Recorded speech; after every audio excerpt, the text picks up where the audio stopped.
Conversations Podcast. Welcome to Conversations Interpreting and Translating Podcast, coming to you from Wurundjeri Land. I'm your host, Fatih, and we have a very special guest with us today from the Department of Home Affairs. I'm with Leigh Cox here. Leigh, welcome. How are you? Yeah, hello. Leigh is the Director of Language Services Policy at the Australian Government Department of Home Affairs, and he's got extensive experience in social policy and multicultural affairs.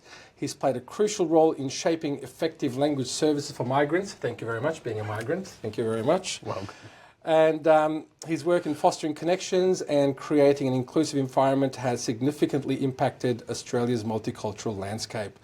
Leigh, welcome again. How you been? Yeah, I'm good. It's lovely to be here. Thanks so much. Great to have you. Up until a few days ago, this was going to be a remote thing. It was, yes, yep. You live in Canberra. I do, yeah, and as fate would have it, life brought me to Melbourne. Here we go, exactly. So I think it was late last week we were talking about how we're going to do this. Are we going to do this on your mobile phone or on your laptop? Yeah. Which room? The lighting's better in what room? And you're like, hey, I'll be there on Wednesday. Yeah, that's right. You probably should have mentioned that from the outset. Yeah, anyway. after about half an hour of trying to sort out all these tech issues. I But know, no, it's great. Like, we don't do these in-person ones often. Okay. So we are feeling very, very privileged to have you here in person. You're welcome. So welcome indeed. Leigh Cox, who is Leigh Cox? What does Leigh Cox do? Who am I? So, yes, I've been in the public service now for about 12 years, but prior to that, I was a major kind of volunteer and spent a lot of time in my local community, primarily from Victoria. My spiritual home is Victoria and Melbourne. Yeah, we're just talking about, we're almost neighbours. There was a bit of overlap there. That's right, we nearly were. But I've been in Canberra now for 12 years. I did a little stint prior to that in the Refugee Council of Australia. And yeah, like I suppose I've found a home in Canberra and in public policy, which is something I'm passionate about. Not everyone's passionate about public policy. Actually, you are very, very passionate about it. When I first met you, I'm like, is this guy really genuine? Is he like this much into what he's doing? And you actually are. Yeah. I can see that. Yeah. You're a bit of a policy nerd, can we say that? Yeah, you can say that. Yeah. That's fine. Yeah, that's fine. How do you end up in policy? I mean, what did you do in school? Yeah, so, well, for me, I had a kind of a pretty usual track. I just went to school, didn't really know what I was going to do when I went to university. Like all of us, pretty much. Yeah. Actually, I had this moment where I thought, I've got to go to university. And it wasn't an active decision. I just sort of have to go. What do I like? And I thought, computers. So really? I just thought, I like playing games. I like computers. So, sure enough, I start university and I'm like, I think I hate computers. I think this is not for me. Anyway, I kind of went and worked, kind of left uni before the census kind of cut off and just went and worked. And it wasn't until the 2009 Black Saturday bushfires, actually. And I was living in northeast Victoria where I kind of did a lot of volunteer cleanup type work. And I just thought there's something really powerful about giving back. And I thought, I suppose, beyond myself, I thought, I care about doing something like this. And so I went and pursued a degree at RMIT, and that's what brought me back to Melbourne. So I studied social sciences, predominantly kind of statistics and social policy kind of work. And then after I graduated with that, I thought I want to try and do something, and they had grad programs on offer. So I just started applying for them willy-nilly and accepted a job at Attorney General's in the grad program up in Canberra in 2012, and that's it. The rest is history. How was the move to Canberra? I mean, is it a little bit of a culture shock from Melbourne to Canberra? Yeah, look, it is. I went up at the same time as my now wife. We were dating at the time. And we both said, this is a 12-month thing. You met here? Yeah, we met here. We met at uni, actually. And we both kind of started in Canberra, thought, right, we're here for 12 months. Let's get some experience and go back. But as it would happen, the longer you spend in Canberra, you become a Canberran slow. That's not the first time I've heard that. Yeah. I've been speaking to some awesome people from Nati as well in some episodes, Michael, Orly, and they're not originally from Canberra, and I think they're addicted like you as well. Yeah. Look, actually, it doesn't have all the bells and whistles of a place as vibrant as Melbourne has, but it's a beautiful place to raise kids. Great coffee, great music, great food. Great food, I hear. Yeah, it's getting a lot better. In fact, last week it was voted, I think, number 2 place in the world to live. Wow. Yeah. So Moving up. Yeah, moving up. Beating Melbourne. Yeah, apparently. Yeah, absolutely. Yeah. No, very good. I was in Canberra, I think, when I was about 10, driving through, going to Sydney. Yep. And we went to the National Museum there. I remember that very clearly. Yeah. And there's a lot of artifacts from Gallipoli as well. Yeah. A lot of stories there. Yeah. So, but I haven't been back since. But I Oh, definitely want to. Definitely want to. Good. All right, Canberra. Maybe we'll come and do an episode there soon. Good. Tell us a little bit about the Migrant English and Language Services Division at the Department of Home Affairs. What happens there? Your signature's got like 4 lines underneath it. Yeah. You know, I was like, wow, there's a lot this guy does. AMEP, is that part of it? For example? so it's a branch. There's 8 or 9 sections. I should know off the top of my head, but it's a big branch. So within the Migrant English and Language Services branch, you have. Or it's almost like I'd almost talk about it as a bit of a continuum. So we have a team in that branch that look after English language settings. So if you're a prospective migrant to Australia, in a lot of categories, you need to sit an English language test. It's like an IELTS, that kind of stuff. Yeah, exactly. And you get points towards your permanent Visa residency application. That's right. Yeah. So this branch manages those arrangements, the framework for that, if you like. The big program is the Adult Migrant English program. So that's actually the department's biggest administered program. I think it's a pretty successful one. I've had friends and family go through that program. Okay. You know, your 500 hours of English. Yep. And some people have come out with some really, really good spoken and written English out of that. So. Oh, that's great. Yeah. Well, they've subsequently that's been uncapped now. So Uncapped? Yeah. So now if so it's not as kind of an arbitrary cap. Now, if you feel like you need more tuition beyond that 500 hours, you can go and get that for free. Fantastic. So it's a great, it's a really great program. And then I suppose you have my team and also TIS National, which kind of more focused on in-language needs, access and equity for people who can't speak English. So obviously we have That's where interpreters and translators come in. It is. Very good. Yeah. Well tied in. Well tied in. Thank you. Well done indeed. And TIS, as we all hear, it's the world's first remote interpreting agency, right? Formed in 1973, first telephone interpreting. So Yeah. a bit of a pioneer in the world within that regard. Yeah, and a passionate bunch of people, like I suppose many people in the T&I industry broadly. Like We all are, aren't yeah, we? Yeah, that's right. And, one of the great things about TIS, they take calls in language. So you can kind of call up TIS National as a Spanish speaker and, you'll be patched straight through to someone who speaks Spanish on the other end of the call. That's great, because sometimes you need an interpreter, but you don't even know how to ask for an interpreter, right? Yeah. Probably most of the times, actually. So no, that's a great service. So now that you're in this realm of language services, you don't speak another language. English is your one and only. Really. I mean, I can speak a little bit of Spanish, but it's so poor now. Yeah. Any ethnic background? No. I just did some uni abroad. And studied in Mexico. ¿Cómo estás? Bien, bien. Yeah, that's about as far as my Spanish goes as well. I could name a few Spanish football players. And of course. That's pretty much it, so, you've been in the language services policy making now. We've had conversations before at the AUSIT National Conference, and it's always passionate, isn't it, our conversations? Yeah. So what do you think of us interpreters and translators? We said we're a bit of an excited bunch. Yeah. What do you think about our profession and the sector?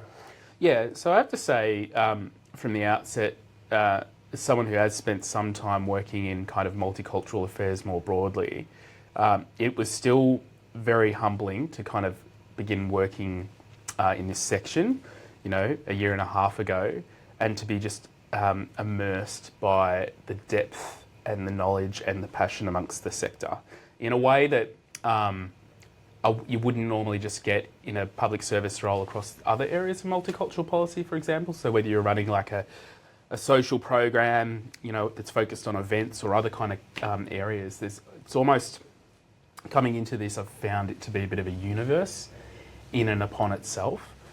Which has been incredible to learn and be a part of and just watch. So I've learnt a lot about the sector, and I've grown to appreciate it a lot. And I think building a much more nuanced understanding of what life must be like for someone who has limited English proficiency and how they need to engage with T&I services. Yeah, exactly. I mean, look, don't get me wrong, but you know, you've been speaking English your whole life. You don't really, I guess, you haven't experienced that. Yeah.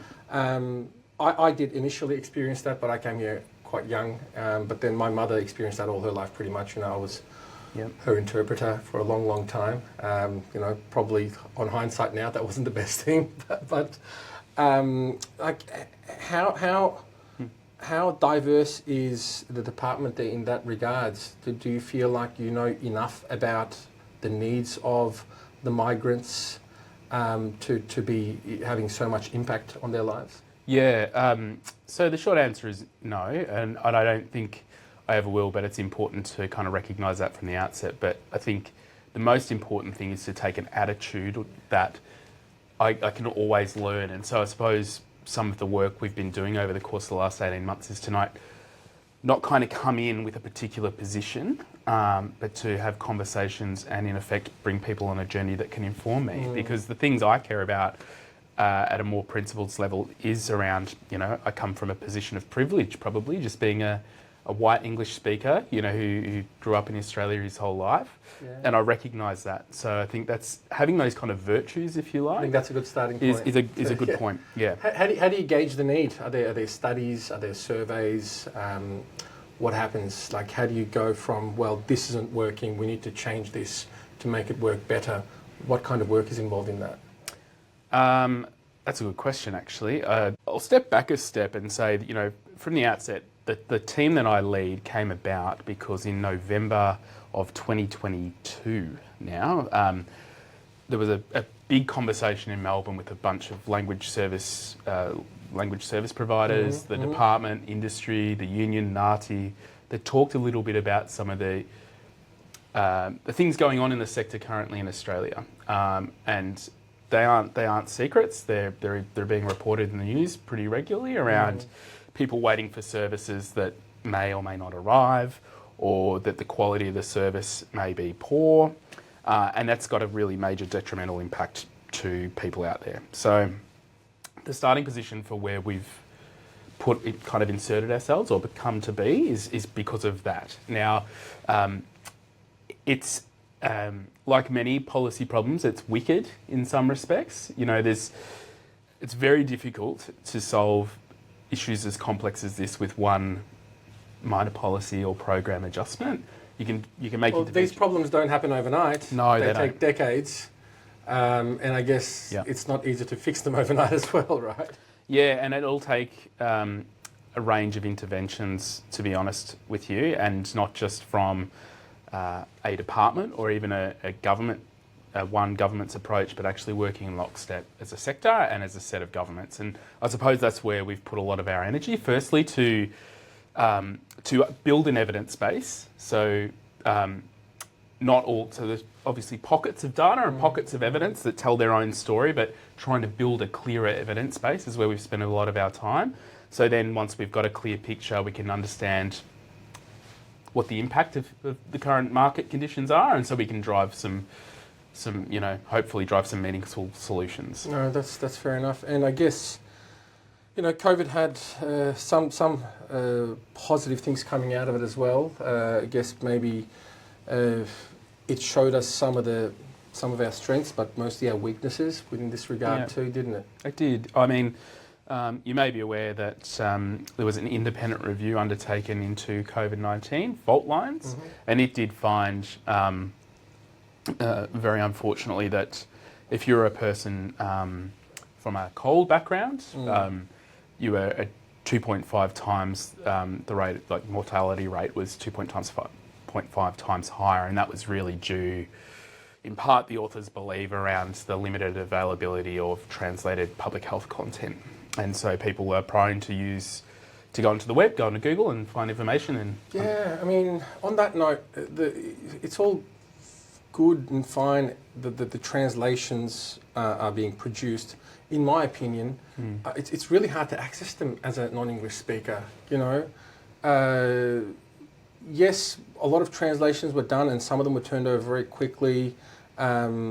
but how does someone access this information? It's usually all hidden away behind a few clicks away on an English website.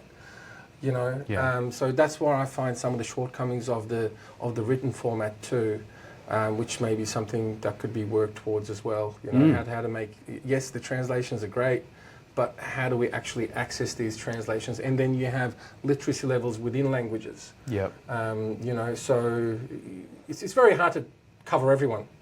You think you're producing a translation and then, yep, I've done my job, but then, how can people reach this translation? Can people who this translation made, or can they actually read it? Can they understand it? And so on. So, quite a lot of things to be done in that really regard valid, too, really valid points. That's certainly one thing I've learnt in the journey so far has been this idea of meeting communities where they're at, not just kind of ticking a box and translating something. So that's really valid, and obviously we've brought together a forum, a wider group of people now, because we don't know what we don't know, particularly as a white guy, I'll be honest. Bringing people together who have expertise is the kind of the greatest advantage we've got. Yeah, just go on to any other country, pick a website and try to find something in English.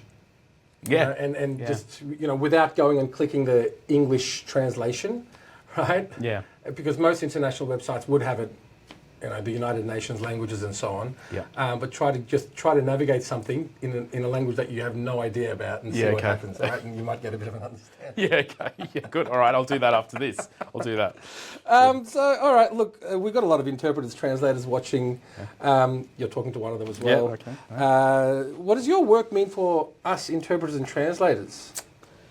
So, I think we've spoken about this before. I haven't yet really explained. I mean, our section has some kind of what I call business as usual functions, BAU functions that have always existed. They're things like we manage the Commonwealth's relationship with NAATI, for example. So we fund NAATI. My boss, Ali Mon, she's the kind of members representative on NAATI. We also manage the free interpreting service that's delivered through TIS, so from a policy side, and we manage a free translation service as well, and look after these guidelines that apply across the breadth of the Australian government. We've now been doing a kind of a bunch of work around what we kind of coin the sustainability of the sector, which is around making sure that, hoping to make sure that when communities who need an interpreter or a translator, when they need those services, that there's someone who's appropriately qualified and available to support that person in their engagement with services. So, to go back to your question, what are we kind of there to do for translators and interpreters?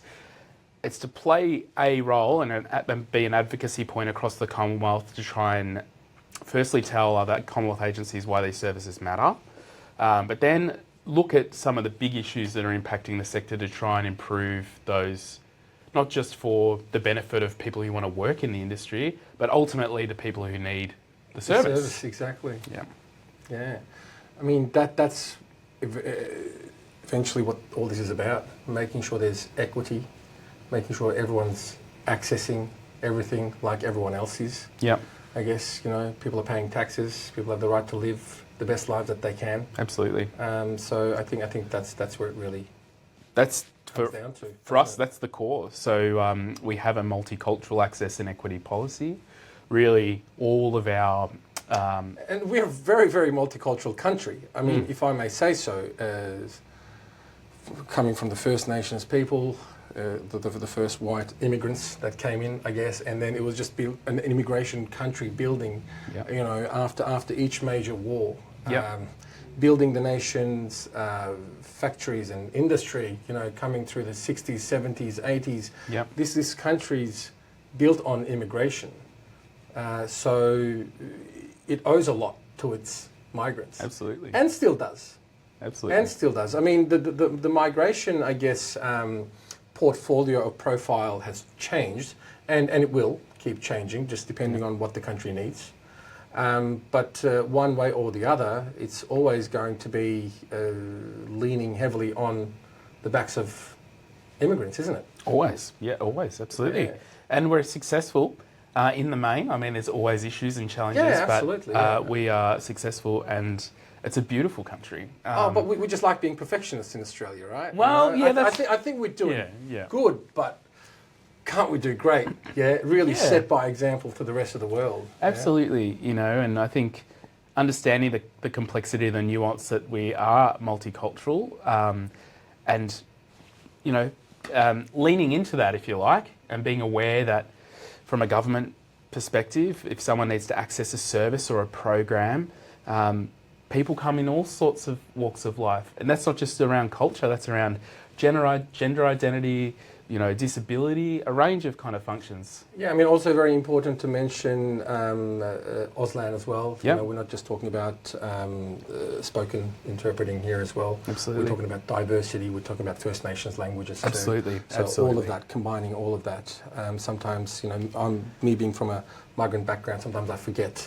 And I think we definitely should mention, like you say, for diversity, having inclusivity, all that is very, very, very important. So, what are some of the key issues you think our profession is facing? So you've seen quite a lot now. Like we as practitioners see it from one point of view. I have been now working within an LSP for some time. I can see it from that point of view. I've also been an educator. I've seen it from that point of view. Like, and you're completely looking at it from something above all of that. When you look at the entire sector, from practitioners to education to certification, like, how do you see, what are some of the key issues? I want to also open up another little bracket here.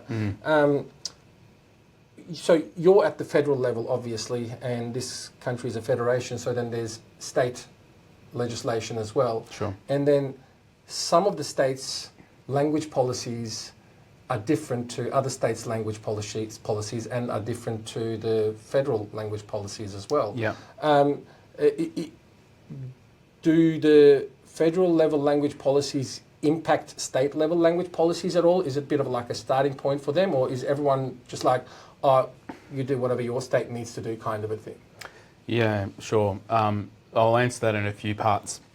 So, from my perspective, I think one of the biggest challenges impacting the sector is around the fragmentation, both of policy and regulatory settings, even just at a Commonwealth level, but then you can kind of go down a range of other levels. And it does come down ultimately to, it is harder today to get an interpreter, say in a health or a justice setting, for example, than it has ever been. And that isn't because of new and emerging languages, and the people who need those services might be from new and emerging language communities, and we've been using those words new and emerging for a long time. How much longer are we going to keep saying new? Well, yes. But that aside, I can tell you, for example, you know, tis national. So 10 years ago, you look at kind of unmet demand. 10 years ago, the highest rates of unmet demand, you know, calls that go unanswered, for example, were from, you know, might be a Farsi speaker, or, you know, sub-Saharan African kind of language or dialect. Today, one of those, I think in the top three, is Spanish. It's not that we don't have Spanish speakers in Australia. We have plenty of Spanish speakers in Australia. It's because the profession is kind of has lost some degree of professionalisation. And what do I mean by that?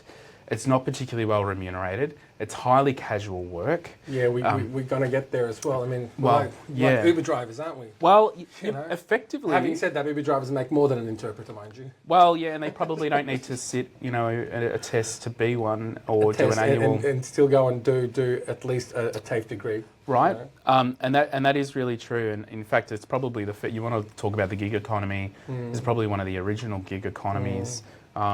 So there is kind of a loss of professionalisation in the sector, and that is absolutely not because of those hardworking and passionate translators and interpreters. It's really around how our policy settings haven't really understood why consistency matters, both at the kind of procurement level and the policy level.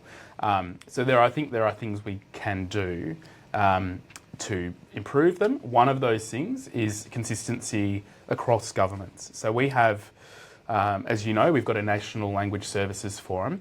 We have another group as well, which is another great name, IOGLS, which is the Intergovernmental Officials Group on Language Services, which is just state, territory and Commonwealth members. Wow. And so one of the That's a mouthful. Oh, I know. Look, we love an acronym in Canberra. I wouldn't want to interpret that. Oh, yeah, that's all right. Yeah, well, I'd like to hear that, actually. One of the things we're looking at doing right now is doing some mapping work around the degree of inconsistency of, T&I frameworks. For example, not just what language policies we have, but does a jurisdiction have an internal government language services? How do they procure services? Is there a kind of a coordinated approach to their procurement? And what are the standards within their procurement? So we're doing a major kind of piece. When do we hear about that? Well, we're obviously having these conversations at the moment. We will bring it back to the forum for a kind of conversation. I'm sure you'll ask me a little bit about that as well. Yeah. But, one of the things I've tried to do, and I think the branch as well and the department, is to be as transparent as possible and to bring people on the journey with us.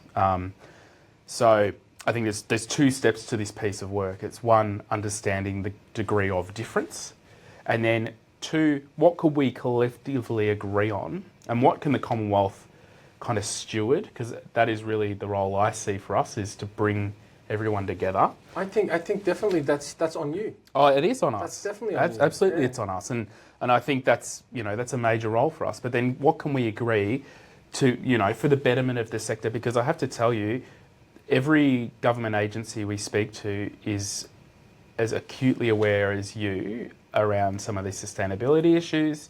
Of course, where our populations are more diverse, they're more acute. They're more acutely aware. So, the East, Victoria, New South Wales, Queensland, the ACT are as acutely aware of the kind of sustainability issues as we are. So we think we're in a good position to look at what we could kind of do collectively to improve the sustainability of the service. Very good, because, the service, the industry, the profession, to be honest with you, and we've had these conversations, I think it's bleeding heavily. Yeah. The high attrition levels we'll talk about. Yep. Migration's growing always. There's more need for services, but we're losing interpreters. Yeah, we are. Heavily. Yeah. Recertification is not at levels that you want it to be, and I think new interpreters coming into the profession, either there's not enough of it or they're not staying in it long enough. So I think what you're doing right now, I hope it's not too late, but it's definitely a very, very timely moment to do something about this. And I don't know how you're going to handle it, and I don't think, yes, in my opinion, you, the department, you're the big brother. You need to lead it. But then the states have to come on board. LSPs have to come on board. Yeah. NATI, AUSIT, everyone, and then the practitioners, of course, because I think we really, really need to work together to service the needs of this nation. Otherwise, we're going to be in a lot of trouble. Yeah. Yeah. I think you could possibly argue that trouble is already kind of happening. Yeah. And yes, it will get worse without coordinated effort and action, and that's why we've set up this unit. That's fantastic. And we're talking new and emerging languages, more of these growing more and more every day. But then you have the established languages. Turkish is one of them, Greek is one of them, Italian is one of them, Spanish is one of them, you were saying. And we're having issues with these languages now. Yep. You know why? Because the population is getting older. And even people who speak their language, speak English, and even if they spoke English very well, as they get older, they revert back to their mother tongue. Yes. Yes. So the interpreting workforce in those languages is getting older. But because the population is getting older and they're getting sicker and they're losing their second language, which is English, they need more. So now, not only are you going to have the challenge with new and emerging languages, we're going to have challenges with established languages that we haven't had before. Yeah, I think that's a very... So that's another one to keep an eye out for. Because I constantly see, and it's a great thing, whether it be at state level, I haven't actually seen anything at federal level yet, but we see a lot of scholarships. And these scholarships, for example, in Victoria, they are mostly for the new and emerging languages, right? But I know, I work in an LSB, and when we have shortages of established languages too sometimes, you know? So that's something to keep an eye out for too. Do you have you done, or do you have any plans on providing scholarships to, I guess, introduce more interpreters, more highly trained interpreters into the profession? So we're certainly having conversations with it, and I have to preface, you know, a lot of what I'm saying with the fact that there has been a review concluded into multicultural affairs, so the multicultural framework review, which, you know, is with government at the moment for further consideration. Been hearing about that for a while now. Okay. Well, no, I understand that, and I know communities are eagerly awaiting information on it, but I think the government will do something in due course. But in terms of scholarships, we are doing some thinking around that. It's important to say that TIS National does already have an internal scholarship program, so it looks at its internal capacity within the Commonwealth to service other Commonwealth agencies and services that it manages. But I appreciate that is small and it's limited in its scope. So we're having conversations, including with NAATI and including with AUSIT, about how we can better target unmet demand within the community through, you know, what kind of policy levers we have available to us. So that is very much a live discussion at the moment. That's very good because, you know, I've done a TAFE degree. I know how much that costs. Yeah. And I did that with a state scholarship, so thanks very much, Victorian State Government. And then I did a master's degree, and I paid for that out of my own pocket through HECS, but I still just this final tax return completely paid it off. Well done. Thank you. It's a lot of money. It's a lot of investment for a profession that doesn't return as high as the investment. You know, you're still paying quite a lot there at a higher educational level, at a TAFE level. But in my opinion, unfortunately, the time and the financial investment at the moment is not returning that investment. You know, and I think that's something either we're going to talk about, you know, remuneration, but also maybe some kind of scholarship or support, financial support, to go through that training. Because we definitely need more interpreters, translators. That's a given. Not just a few more. We need thousands more, to be honest with you. And people don't have that kind of money to start the journey. You know? I understand that. I completely understand it. I'm begging on behalf of, give us more funding. We'll do what we can. But the point I would also make, there is this goes to that kind of earlier point around one policy intervention is not going to solve this, because even if we were to make, let's say, all TAFE free, if we were to work with states and territories on that and make NAATI certification free, it is still true that the remuneration is quite low. The work is hard, we know that. The hours can be very demanding. So it's even not clear to me that if we were to make those interventions, that people would still stick around in the sector. So we should, and we absolutely should look at scholarships, you're right, but it can't be the only solution. Like, how do we retain people? And I think that then goes to quality assurance, you know, things like procurement, the standards that we set, if we can set them at a consistent level. Yeah, absolutely. And again, I think with procurement, as federal government, you have the responsibility to set the bar high. Yeah, I think we need to do that too. And can I just say, like, and that's not exclusively about remuneration. You know, it's also just about, you know, quality assurance. You know, if an interpreter is put into a highly confrontational position, what are their expectations of the agency that might procure those services to give them a heads up before they walk into a room in a really challenging, to have a challenging conversation. It's not even necessarily just about the money. It's about how we value and respect. That's right. Well, we've got certification levels particularly for that reason as well.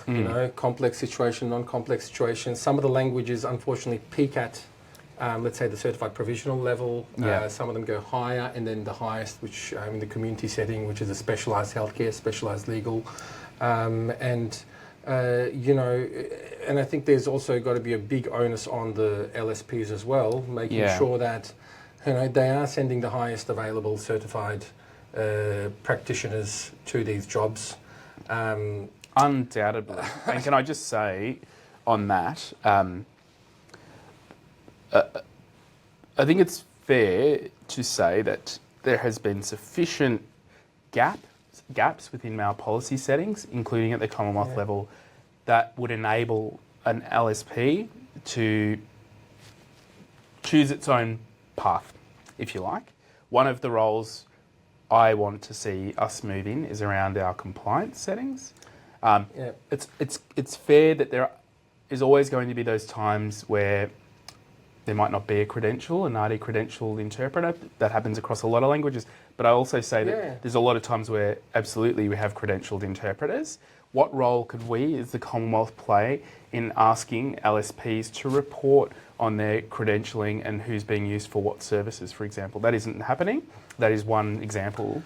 I've been talking about this, or we've all been talking about it for a while. There's actually no one there who, polices all these things. Yeah, you've got these policies, but how effective or how the implication of these policies. Yeah, there's no one really following up on these. That's right. Is there? No, not at the moment. Right? It's definitely something we're very keen to do.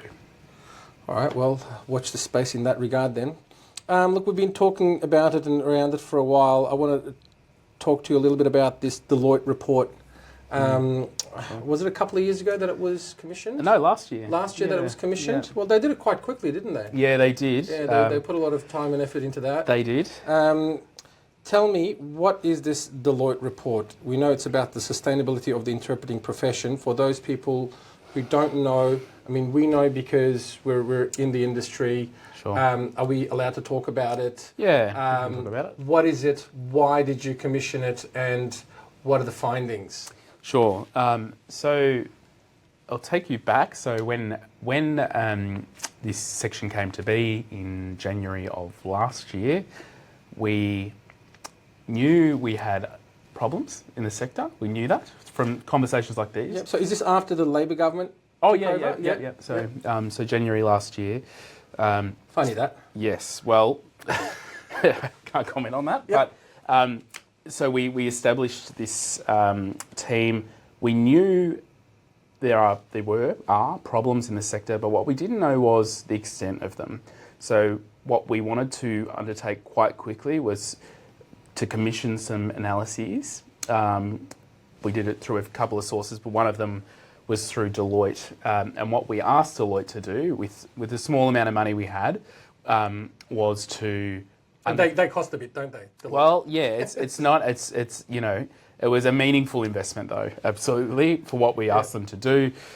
We wanted them to look at the current market settings and what was happening as a consequence. Now, we only focused, with the resources we had, we wanted to go deep, so we only focused on interpreting and we only focused on multicultural languages. We could have covered translating, we could have covered First Nations and Auslan as well, but we wouldn't kind of get the depth, and so we decided to preference that. Translating is a bit funny in a way where translators can set their own rates with some languages at least anyway, but with interpreting you're like, no, that's it, that's how much you're getting paid for this job. Yeah, and it's probably also fair to say that's in terms of some of the sector sustainability issues we've spoken to, probably the immediate and most prescient issues are around interpreting. So that's why we focused on that.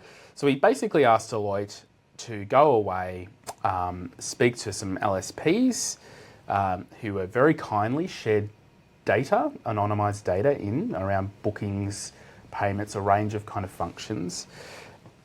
Cross-check that against ABS data in terms of population growth, and then with some work that we did, look at kind of current attrition rates across the interpreting sector to come up with a picture for us on what the current market settings were costing governments, individuals and societies broadly. And we focused very specifically on aged care, health and justice kind of areas. So the preliminary advice we received from Deloitte was that at the most conservative level, the current market settings, so the unavailability of interpreters or having to wait overnight in a hospital, for example, at the conservative level is costing around $300 million per year, up to $900 million a year. Wow. Yes, and... Were you expecting that high of a figure? No, I didn't look. I didn't know what. When to I say expect. you, I don't mean Leigh Cox personally. I'm No. talking about the department. You know, was that like, wow, that's a lot of money? The $900 million figure was, and Yeah. I'll explain the volatility for you as well. It's a big gap. It's a big gap, and I'll explain that. Also, that was today. That's what it's costing today. We also asked them to tell us with the projected growth, because our non-English speaking community year on year is growing. So if you look at successive census, it is growing every year. So we said, well, what's this going to look like in 10 years if no interventions are made, if we carry on the way we're going? Those costs will increase by 15% or 15 to 18% effectively. So We'll be over $1 billion then. We'll be over $1 billion. Now, the difference between the three... year. A year. Yeah, A wow, year. yeah. A year. The difference between the 300 and the 600 was all about latent demand. 800. Yes, thank you. Oh, you've read it very well. Very good.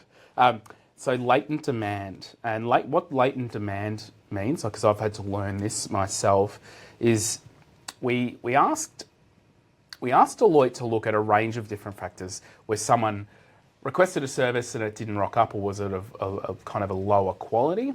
But we also asked them to look at this latent demand, and what that is where an interpreter should have been requested, but for whatever reason, the individual or the business just didn't ask at all. Yeah. So that's... Sometimes they don't know they have the right to an interpreter. Yeah. You know, I worked as an in-house interpreter for many years at one of the local hospitals in Melbourne, and you know, I started interpreting for a patient. It's like, oh, do I have to pay for this? Like, no, you don't. No. I didn't know, and like told his daughter just to go and wait in the car for the first time after many years. Yeah. You know, people don't even know that they have the right to an interpreter. Yeah. And I guess service providers as well, either they don't know they have the right or they should. Yeah. You know, they think that if people can nod and say yes and no, that's enough English. So that's what we're talking about when it comes to that word latent, right? Yes, it is. Yeah. And it can be for a range of other factors as well, whether in some communities there's a shame around feeling like you can't converse. I think it's also fair in certain situations that it might just be a lazy attitude of a business that might just go, it's easier to provide this service to someone else where it's competitive. So let's say the real estate sector, for example, it might be easier to just speak to a client in English than maybe deal with someone who was also bidding for a rental property. Yeah. That's an example for you there. So yeah, we want to do a subsequent piece of work actually, and we'll maybe talk a bit about this, but around our communication, how we're engaging with communities that may, or businesses who may require a service, to even let them know that there are free services in some occasions. So FIS, the free interpreting service, it's not every sector, granted, but sometimes it doesn't even have a cost to the client. So, you know. Yeah, and people don't know. No. People don't know. They don't know that they have the right, and within regards to human rights as well, not just the right, but you know, they have the right to an interpreter, to have that equitability and accessibility in their language. They don't know. So I think some work needs to be done within regards to educating end users and also educating service providers too. And I think once we have more demand, then we would be able to say, okay, we definitely need more interpreters, I guess, right? Supply, demand.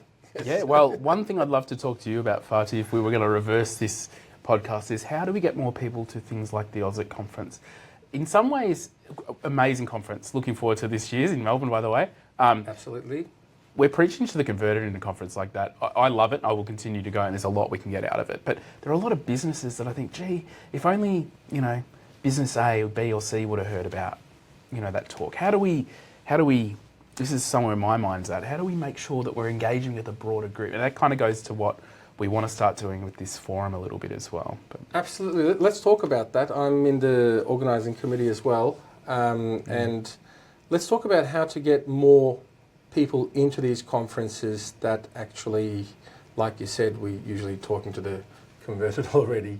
But I've got some ideas we can talk about later as well. But we definitely need to get the word out there for end users and businesses and talk to them about the advantages of using language services.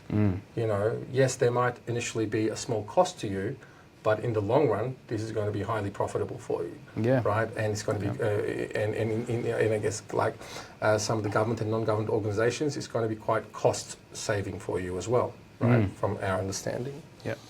Well, within regard to procurement practices, look, historically, we've been seeing there are agencies, there are LSPs, government puts out a tender. Okay, people put in a bid, and it's usually the race to the bottom kind of a thing, isn't it? Without naming names, we've seen some issues recently, maybe this year, maybe in the previous years as well, and interpreters have suffered. Communities have suffered. How are you going to set some of these standards within regard to procurement so it's not just about the money, it's about the service quality and compliance to legislation, to policy? Is there an issue at the moment, in your opinion? Is there a problem? Does this problem need fixing? If so, how are you going to address it? Yeah, so... and again, setting standard at the federal level so that maybe, states can follow as well. So undoubtedly there's a problem around our competitive procurement settings. There is no award, there's no industry award for pay. There is no safeguard, if you like, for what an interpreter or translator can or should earn. And I'm talking at the bottom level, not thinking how great it could be. But so I think this is one of the perverse outcomes sometimes of competitive procurement practices is we will put out a bid to the market for my little agency or my little business area's kind of service needs, and we will make decisions based on value for money. Now, that isn't always the lowest price. Value for money is also what you're buying in terms of the quality. But it can mean, and sometimes has meant, that we are buying the cheapest. If there's no discernible difference in a layman's person's read, because often they aren't experts, they're not language policy experts reading the documents, they will select the lowest tender, and we have seen as a consequence... Sorry? Why is it these people making these decisions then? Like, why can't we put people there into these positions of power who are making these decisions, people who know about the language services, who know the community's needs, the government's needs? Why is it just someone who has no idea that makes these decisions? And they just go, oh, yep, that to that, and I'll choose that.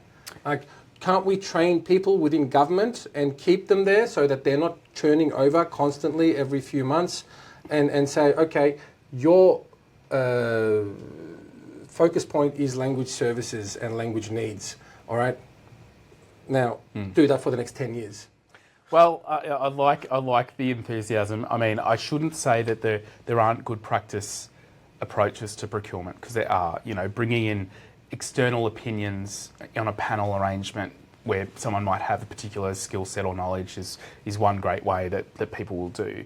But there is absolutely no consistent approach currently across our procurement settings, at least at the Commonwealth level, on how these things apply. We have a set of guidelines, the Australian Government Language Services guidelines that my team manages, which is really intended to inform good practice around, how to engage with an interpreting firm and those types of things. They sit on a PDF document, 17 web pages deep.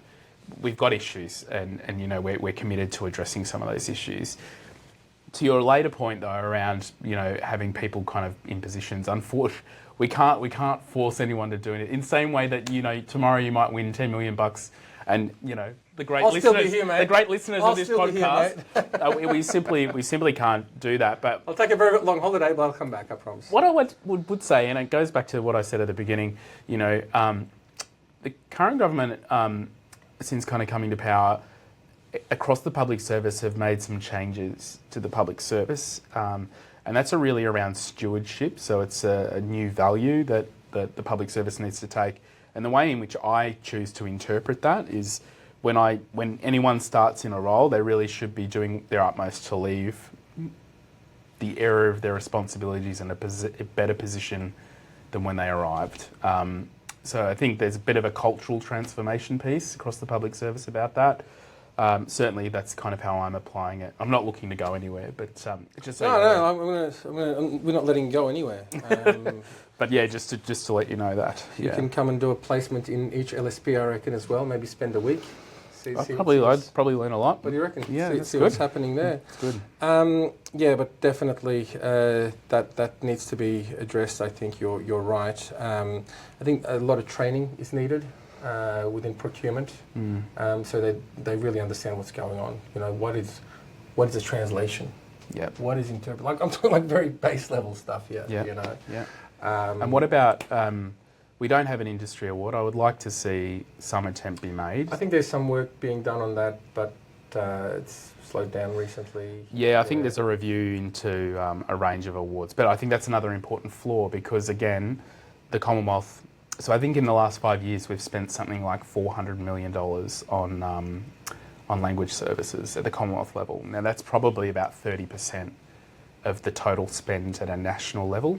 Mm-hmm. So it's large. But other people will require services, and we really need safeguards beyond just the remit of any government. We need it at that kind of institutional level through, you know, like a Fair Work award, for example.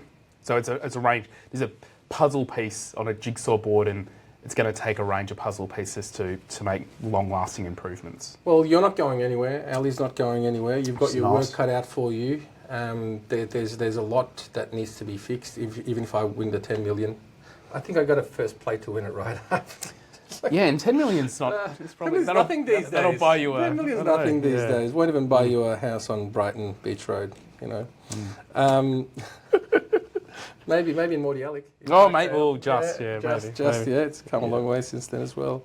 Now, you've been in the role for how long? A couple of years? 18 months. 18 months? Thereabouts, yep. You've met all the key players, I guess? Yeah, I mean, there's always more to learn, and there's emerging players, emerging LSPs, you know, emerging academics or academics I wasn't aware of. But yeah, we're doing our utmost. And you know about the certification system, how it works? Yeah. Just testing you. Right. Well, yeah, don't test me. I need Mark painting in the room, but yeah, go. That's all right. Sure. We'll get Mark on the line. Just one moment. Thanks. Phone a friend. Yep. Good. Very good, Mark. Hello to you. So in your opinion, what role does certification play in ensuring high quality interpreting services, and how can procurement policies encourage certification? We touched on this a little bit before. So what are your thoughts on that? The whole certification thing, and what I was saying earlier as well, at federal level, your language policy states that, you know, NITE certification is required, right? It should be used. I think it's not quite as strong as that, but it's implied. It's implied, and we know in some states it's not. It's not required. Yeah, that's right. So what are your thoughts on that? What are your thoughts on certification and providing high service, high quality interpreting? Yeah, okay. So I'll make a few comments on that, and then maybe draw back to some other kind of. Yeah, I'm only asking that because, you know, you've met some of these key people. Yeah. You've seen the issues. Anything, you know, what are some of your conclusions from that with regards to certification? So, from the outset, the premise of a national authority that has kind of oversight of the standards is really important, and Ngāti is, backed by every state and territory government, Australian government, is jointly owned. It is, from a governance perspective, an outstanding way for us to get all governments together to talk about the kind of key issues that matter. And so certification absolutely matters. Is it like a cabinet meeting, but for language services? Well, something like that. So from a conceptual level, it's nothing else can really compare, I don't think. People who may not view it as fondly as me might say that, Ngāti doesn't exist in many other countries, but there are countless stories, like the NHS. I don't know if you saw some of the stuff that happened in the UK, where countries are turning their minds to certification of this kind nationally. Well, New Zealand's adopting it. Well, they are. Has adopted it. They have adopted it, and I suspect we will see over the course of the next 10 and 20 years other countries doing the same, because quality matters and there are serious consequences when quality, for whatever reason, isn't kind of achieved in terms of detrimental outcomes to the individual. So we are a leader in that respect. I don't think we should view this as let's retreat. It's actually how can we improve it? And there are areas where that we could do better in our certification as well. And I don't think I'm too out of step by suggesting that Ngāti would agree with that. So, for example, how we certify First Nations interpreters. There are kind of issues around cultural safety and appropriateness to ensure that First Nations communities feel like there's a partnership approach being taken to ensure appropriate oversight and quality of service. So that's really important. And also what we can do around driving improvements to uptake and recertification, because I know it's costly. So there are probably some improvements we can talk, with Ngāti about making, but absolutely it's important. Very, very good point. I mean, you said it's costly. It's costly for the practitioner. It's also very costly for Ngāti, hence that's taxpayer. Right. That's right. It's definitely not. We've been talking with Michael and Aurelie and Mark Painting over the years. Everyone knows we've been saying this. Every test, pretty much Ngāti's losing potentially thousands of dollars. So it's not like it's there pushing a business. But we also still understand, $700, $800 or $600 to $800 is still quite a lot of money for someone to sit the test too. So hopefully, like we spoke earlier, maybe there could be some kind of funding to aid in that regard. I agree with you there within that, there needs to be some kind of standards set. I mean, there is for doctors, psychologists, teachers, lawyers, and so on. So, and I really like what Ngāti's done there with the recognised practising interpreter and translator too. So there's at least a base level. I agree. Yeah, I agree. I think at the very, very least, all practitioners should be at that level. Yeah, I'd like to see that too. Yeah, that would be amazing. But the trick with that is sometimes we're talking there would be uncertified. In some very, very rare languages, right? And these people, let's say for a recognised practising interpreter or translator credential, you still need to complete a skill set course, which can cost anything from around $1,200 to $1,400 or so. And these, let's say, uncertified, very rare languages, the practitioner there might say, well, I'm only doing like 10, 20 jobs, 5, 10 jobs a year. Like, I can't pay this, or why should I pay it? So in the perfect world, we're saying, yes, the base level should be RPI, RPT, but then I think it's very hard to attain that because of this reason. So, that could be another way of looking into things. How do we reach these really rare languages that we still need, but we are sending uncertified practitioners to jobs because they just don't even have. Well, I agree with that, and perhaps this is controversial for your listeners, but one of the reasons the sector has probably lost some professionalised element, it's all because of the settings we've talked about. Frankly, it's all because of those things. But also because we have a relatively large proportion of people doing very small amounts of work, whereas you don't really have as many full-time interpreters or full-time translators. And it's because potentially you've got people who might just be topping up a pension, with like a couple of grand of work a year, that the proposition of spending $1,300 when you look at the proportion of what that is against their annual wage doesn't become viable. And so we also should be thinking about it as a profession, a valued profession that people might want to enter and have a career in some respect. So they can, they might be earning, it's not about someone who's topping up their pension as much. It's now about people, maybe a smaller pool of people who are, generating a decent income. So when they're asked to pay $500, they're in a position to go, yeah, I see the value in this. And that work is valued by governments and businesses. Yeah, it's not just a one-size-fits-all kind of a thing, is it? This is what I get to. It's an ecosystem that I'm just like, sometimes lie awake thinking, about. So many different languages, hundreds of languages, and then within those languages, plus hundreds more different cultures, different kinds of needs in different kinds of geographies around Australia. Yeah. So good luck to you, my friend.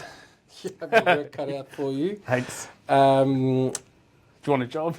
I've got one, thank you. Yeah, good. I've got one, thank you. Yeah. I'd rather make you sweat. Thanks. Rather than yeah. Be sweat. Okay, let's talk about this National Language Services Forum. When I heard about it, I was like, wow, that's game. How are they going to get all these people on board? Yeah. And you did. Well, you did. And then I saw the invitation list, the email list. I was like, no way, not all these people are going to join. And they did. All right. Yeah, and even if I went on large gallery, I couldn't fit everyone on my screen, and I was using 2 screens, and there were still people that I couldn't see. Yeah, right. What is the National Language Services Forum? Why did you want to create something like this? What's it doing? So, we originally had so many acronyms. A Language Services Sustainability Action Group last year. Who comes up with these? Oh, it's our team. It's terrible. Do you have someone getting paid full time just to come up with these acronyms and these names? We don't have that much. Must. You'd be surprised. We Must. don't have that much money. So no, it's our team that seems to come up with these. Possibly me. I'll probably be the guy that. Yeah. Anyway, but last year we had a group of mostly states and territories, government agencies, TIS, NATI, Professionals Australia, to sit down and have conversations about some of these kind of the big issues we're talking about. To bring some people around it to talk about, the good, bad, and the ugly, and definitely the good too. There's some great things being done. That's a pretty small bubble, though, isn't it? It is a small bubble. So obviously, word got out about us doing that, and you'd attend events and be asked, "Hey, look, is it possible to attend this event? Attend this group?" And we didn't want to be exclusionary. Is it invite only? Is there a secret door knock? No, there's no little, it's not the Illuminati or anything. So we gradually brought people on, and it became clear that, and we might talk about this as well. It wasn't so much driving action, but we had a very big, broad group of people who just wanted the opportunity to get together and engage on some of these meaningful issues. And so, the beginning of this year, we decided to kind of rename it to be the National Language Services Forum, which is effectively an open invite now. A lot of LSPs join. We're very happy to have Eslita in the grouping as well, and a range of Auslan LSPs, First Nations communities as well to talk about. Everyone's very vocal too. I love it. Well, it's good. Yeah. It's Educators are on there. Yep. Do you have practitioners on there? We haven't really kind of engaged directly with practitioners. But you've got the union there anyway. So we've got the union. We've got the union, and we've got, I suppose, all of the big language service providers engaged in that forum as well. It's going well. We're doing these kind of at least quarterly, and where we're trying to get kind of external buy-in, who other people can give presentations, but also keep people up to date with the work that we do as well. And is it just a unidirectional thing, or are you open for feedback? Is there some kind of way of having discussions? It's a big group. Like, are you thinking about having more smaller workshops to nut out more specific issues rather than going, this is what we're doing, thank you very much, see you later? So one of the big challenges, if you had a pros and cons list of why we should open it up versus keep it closed. I mean, first of all, fantastic, congratulations, much appreciated. I know you're very welcome, and yes, we want the feedback. Definitely, we want the feedback.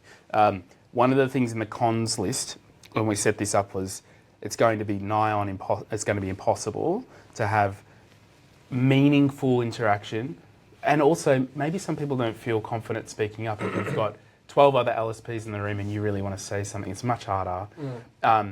So what I think we will look to do as we kind of want to bite into certain chunks is set up maybe some subgroups. Now this becomes very bureaucratic very quick, so we've got to find a way where we can do Why am I not in that subgroup? Well, that, but also, how many terms of reference do you want and minutes taken at 72 different meetings and all of those things.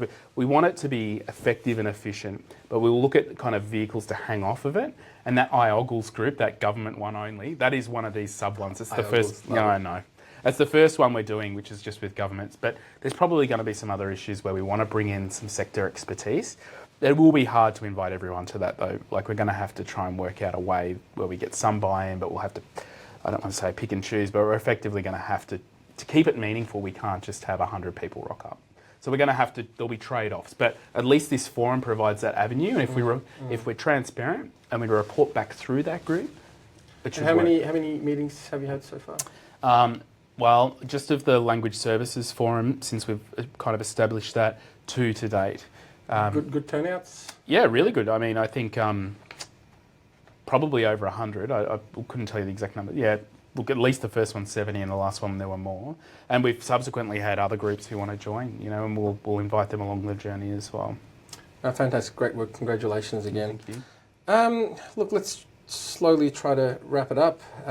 Sure. These days, people have an attention span of no more than...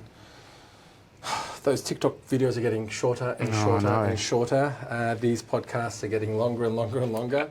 I love it. I love chatting to you. Yeah, likewise. But I think I might break this down into maybe 150 different small videos and do like really small bite sizes, sound bites. Do what you want. Put on TikTok, see what happens. Well, dear listeners, viewers, thanks for sticking around this long. It's been a little over an hour. We loved talking to you, and thank you very much for making yourself available.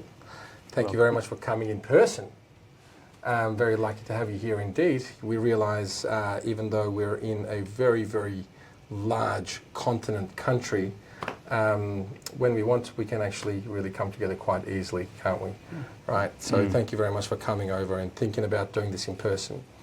We're not going to let you go anywhere. Okay, so make sure, I don't know how we kind of keep you and Ali in your positions. I don't know how things work there with elections coming up.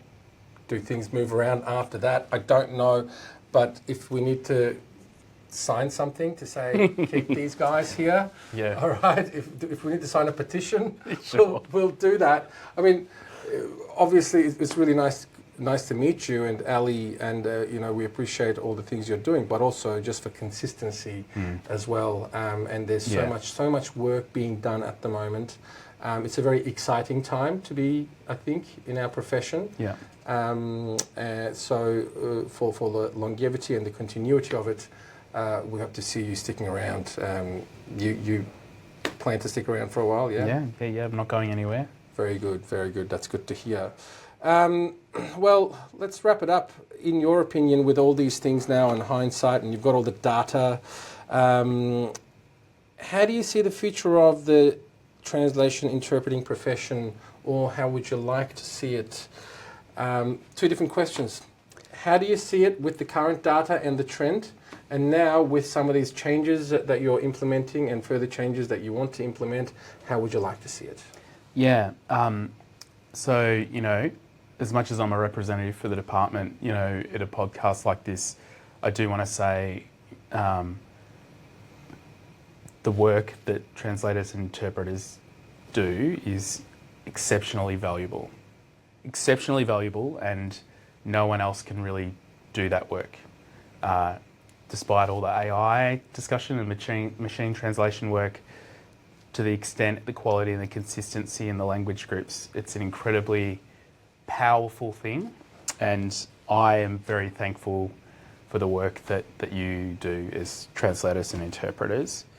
There are some major challenges which we've kind of covered throughout our conversation today around consistency of standards and policies and some of the baseline conditions, whether it's remuneration or procurement or other things as well. But I also agree with you that it is an exciting time to be working in this sector. There is more of a focus now than there probably has been in the last 10 years or so on the needs of diverse communities, whether that's someone who's from the deaf or hard of hearing community, First Nations, or a multicultural community, to understand what their needs are and how they can best engage with communities. So I think there's reason to feel buoyant about the work that you do, the work that translators and interpreters do, and where this could potentially go going forward. So, I take heart in that, and it's something that I'm passionate about and interested in kind of working in partnership with all of you on. So we can have a bright future. We've got to take steps. It took a long time to come undone. It will probably take a long time to improve if we're honest. But if we're committed to that journey, I think it's a good path ahead. Well done, I appreciate that. Like I've been saying, the federal government, your department, is leading this, and some of the states do better than other states. Some of the states sometimes do things better than the federal government. Yeah, sure. And I think it's really important for all states, territories, and the federal government to come together and really focus on these issues. And let's really get excited about it. At the end of the day, we are here to service the entire nation, not just one community, not just one business, not just one government or non-government organisation. This is about living together in a harmonious nation. Yeah. Isn't it? I agree. So let's all work towards that, hopefully. Good. Leigh, thank you so much. Thank you. Welcome. And hopefully see you again soon. You will. How long are you staying? Until Saturday. So I'm going to try and make... there's a football game on Friday night. I'm going to try and... who do you go for? Collingwood. Oh, wow, okay. Okay. Everyone just switched off. Sorry about that. Sorry, we'll cut that bit out. It's fine. No. It's all good.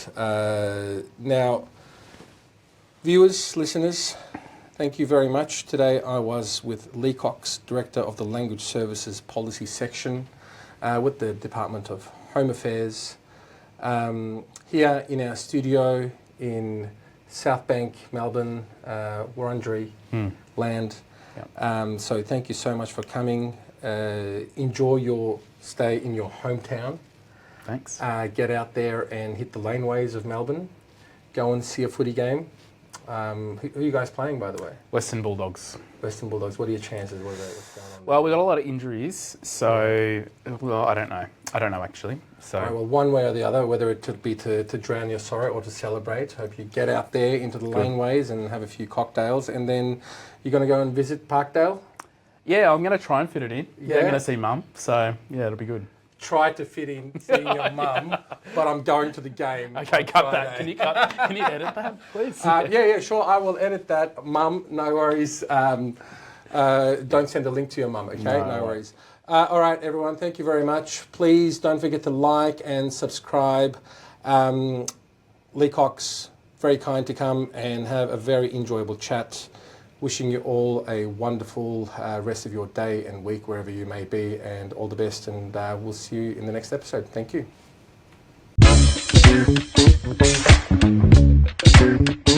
Conversations Podcast.